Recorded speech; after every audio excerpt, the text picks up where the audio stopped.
Salut les replayers, on se retrouve pour une nouvelle vidéo, encore un match de PL, un bon petit match à regarder, et Pléiade de but encore. une pléiade de buts encore, et une victoire des Magpies, 4 buts 1 face à un Chelsea très décevant, Très, très, très très triste, hein. très très très décevant, on va en parler tout de suite.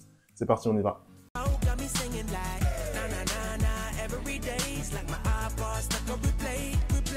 On va débuter ce débrief. Très bon match de Première Ligue. Qu'est-ce que tu as pensé, toi, de Chelsea, là, qui a été mis en grande difficulté? Comment tu les as trouvés, toi? Ah là, tu peux le dire, hein. C'est plus que de la difficulté hein, qu'on a vu aujourd'hui. Franchement, j'ai très, très, très déçu de cette équipe de Chelsea. Après les matchs de Tottenham qu'on avait vus et notamment le match contre Manchester City Ouais, où on avait l'impression d'enfin revoir Chelsea là, à c'est le un meilleur haut niveau, niveau. bah oui. Là, Chelsea retombe dans ses travers. Mais vraiment, après une bonne première, je mets entre guillemets bonne première période, la deuxième période est tout simplement catastrophique. Mm. C'est-à-dire que si on doit montrer comment se saborder en 3 étapes, on montre ce match à tout le monde en Ouais, fait. ouais, c'est Je ne vrai, c'est vrai. comprends pas comment cette équipe de Chelsea a pu s'écrouler de la sorte en deuxième mi-temps, d'autant plus que aujourd'hui Newcastle nous a pas non plus fait une partie C'est ce extraordinaire que en j'allais fait. dire, c'est ce que j'allais dire. C'est qu'il y avait énormément de rythme dans cette partie, vraiment des deux côtés, mais c'était assez haché au final au début du match. Je pense quand même que Newcastle avait un peu plus de De maîtrise, on maîtrise. va dire, dans les ouais, 20 premières minutes, 20, 30 premières minutes. Et finalement, Chelsea, par l'intermédiaire de Sterling, arrive à revenir dans cette partie, mais c'est vrai que pour moi, ils ont pas montré grand-chose, en Bah, fait. Ils ont pas montré typiquement, grand-chose. c'est ce que tu viens de dire. C'est-à-dire que à part leur but sur coup de pied arrêté, Mm, la preuve, ils n'ont pas marqué de but dans le jeu, en mm. fait. Ils n'ont pas eu d'occasion nette dans le jeu. Ils ont montré très peu. Après, voilà, Newcastle aussi a pas franchement eu d'occasion, hormis le but d'Isaac, parce qu'au final, c'est la seule frappe cadrée de la première période hein, pour Newcastle. Hein. Ça a été aussi assez pauvre de ce côté-là. D'ailleurs, très beau but, j'ai trouvé dans la construction Bah, de Newcastle. la passe de Maélé est Mm, extraordinaire. Mais extraordinaire. tu sais quoi, j'ai envie de dire, c'est exactement là que commencent les problèmes. Mm. Parce que déjà, je pense, pendant tout le débrief, fustiger Badiachel, parce que c'est pas normal de défendre de cette manière-là. Premier but, déjà, ils ont totalement oublié Isaac. Que ce soit lui ou Cucurella, ils oublient totalement Isaac. Deuxième but, mais alors là, mais c'est Cucurella qui se retrouve à marquer 3 joueurs tout seul. Tu sais pas où sont les autres. Non, les erreurs individuelles ont plombé. Là, sur Benoît Badiachil, c'est sa première titularisation pardon, en première ligue de la saison.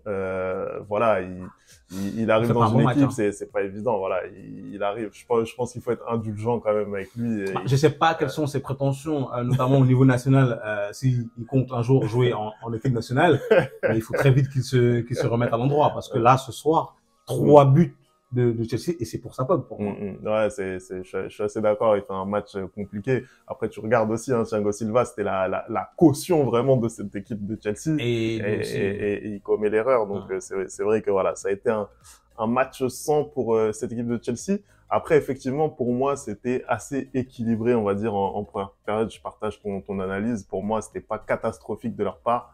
Voilà, ils ont fait jeu égal, on va dire, au niveau du rythme. Ils auraient pu aussi avoir certaines opportunités, notamment avec des erreurs, encore une fois, de Nick Pope à la relance ouais, ou des choses comme ouais. ça. Mais c'est vrai que voilà, c'est globalement, ils passent à côté de leur match et c'est vrai que la Ouais, deuxième période, elle est très compliquée pour Hmm. Chelsea. Ouais. En fait, ils passent pas totalement à côté de leur match, ils passent à côté de leur deuxième mi-temps. Parce Mm. que en soi, dans la première mi-temps, on retrouve justement le Chelsea qu'on avait vu les semaines précédentes contre Tottenham et City, où c'est un Chelsea qui arrive à répondre. L'année dernière, on n'avait plus ce Chelsea-là. Au début de l'année, on n'avait pas ce Chelsea qui arrivait à répondre dès qu'elle prenait un coup sur la tête. Mm. Là, tu vois, ils prennent le but très rapidement, je crois, de la 13e minute, pardon, de Isaac. Et tout de suite, ils arrivent à répondre par l'intermédiaire de Sterling. Je crois Après, que c'est même pas 10 minutes après, mais c'est un coup après, franc. ouais, mais après, voilà, c'est leur seule incursion. Voilà, c'est parce que ça arrive sur une contre-attaque. Exactement. C'est leur seule incursion. Pour moi, en fait, c'est un concours de circonstances qui fait qu'ils arrivent à revenir à ce moment du match. Mais globalement, ça reste insuffisant, surtout par rapport à ce qu'on a vu lors des précédents matchs, Bien sûr. dans les grands matchs.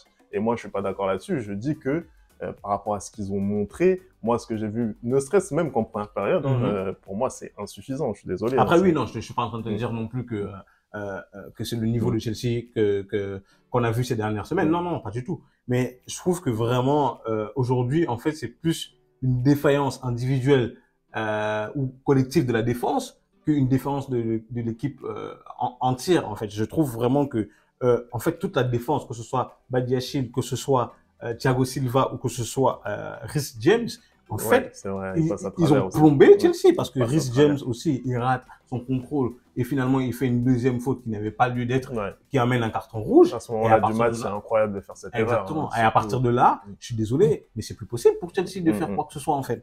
Et quand je regarde le match, comment dire, qu'il produisait, t'avais l'impression encore qu'il pouvait revenir même après le but après le but du 2-1 de la Sels. Et finalement, cette erreur à la fois de Thiago Silva direct après et après le carton jaune de Reece James, bah, c'est fini en fait. Ouais, je suis d'accord. Je suis assez d'accord. Je pense que voilà, ils n'ont pas réussi à trouver ce qu'il fallait aujourd'hui pour mettre en danger cette équipe de Newcastle. Ouais, c'est en ça que Newcastle, pour moi, n'a pas fait un grand match. C'est qu'effectivement, tu l'as dit, même à 2-1, on a vraiment l'impression que Chelsea a encore son mot à dire dans ce match et qu'ils peuvent revenir. Cette équipe de Newcastle, quand même, j'ai envie d'en parler parce que voilà, c'est une équipe qui a été en difficulté là ces dernières semaines, qui a perdu la double confrontation en Ligue des Champions contre Dortmund, qui a perdu contre Bournemouth également.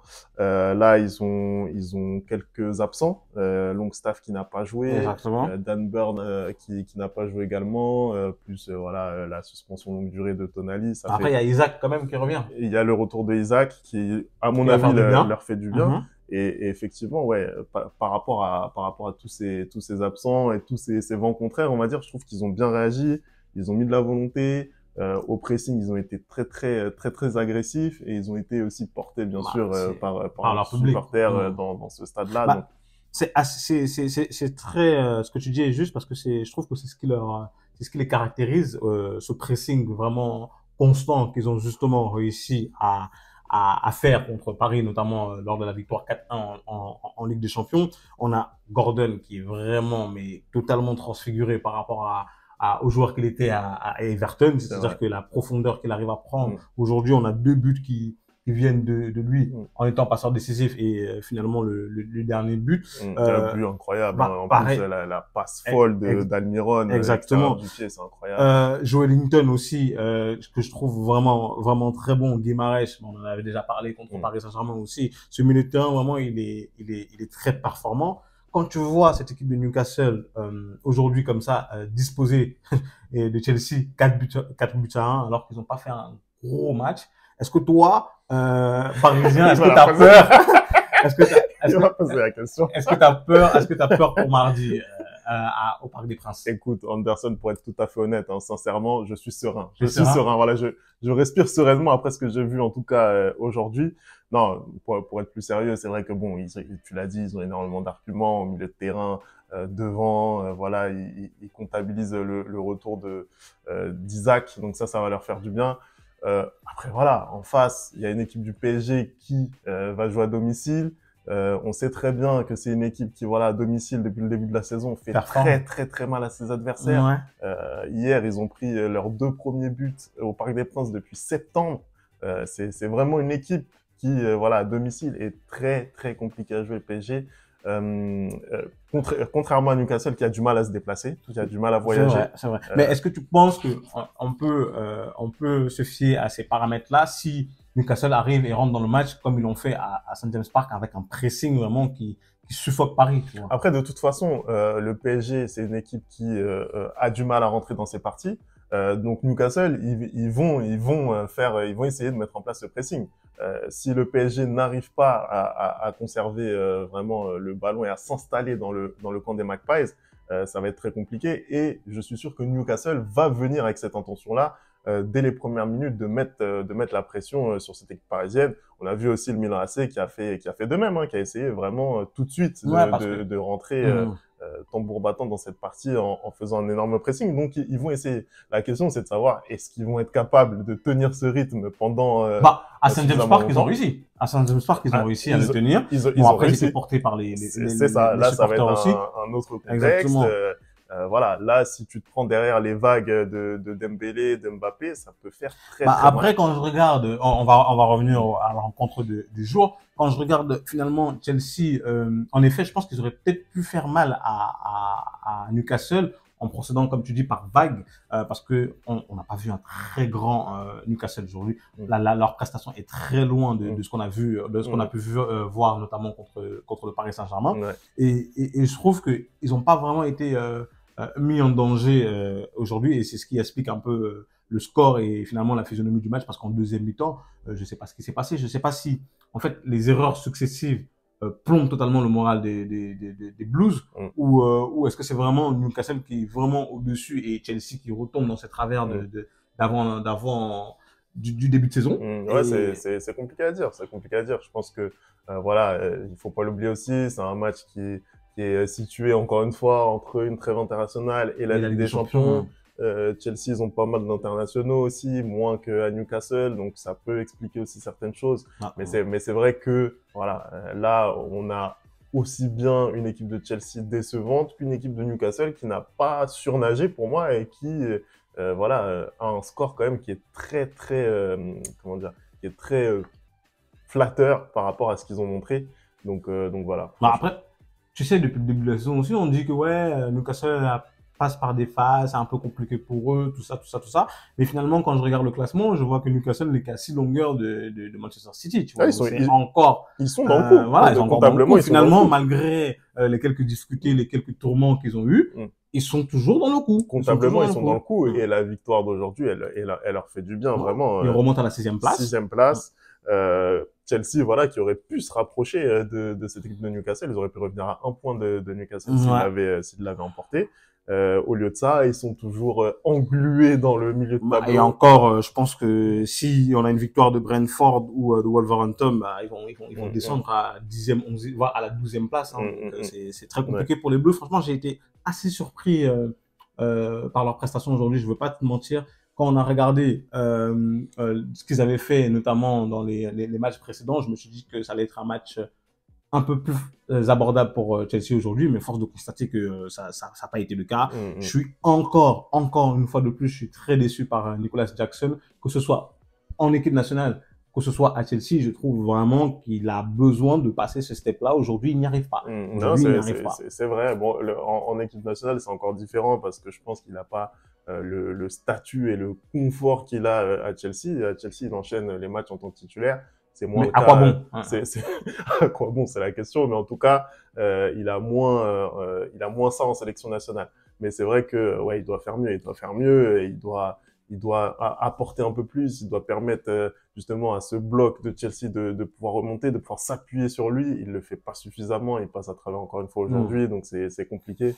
Bon, on va voir ce que ça va donner pour la suite de la saison pour cette équipe de Chelsea. En tout cas, c'est une défaite qui leur fait très mal aujourd'hui. 4-1, score final. Ils aiment beaucoup les 4-1. Hein. Ils aiment ça. Ils aiment ça, Newcastle. J'espère que c'est ce qui va se passer mardi aussi. Hein. Moi, je parle pas. On verra bien mardi.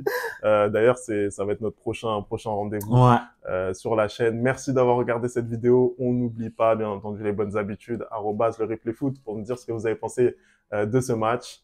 Voilà, hein, on se prépare gentiment pour la Ligue des Champions la semaine prochaine. Tranquillement. Gentiment. On va être sur nos 31. Je vais essayer d'aller me couper les cheveux parce que ça va plus là. Ouais, c'est mieux. Je vois que ça me fait des commentaires sur ma coupe.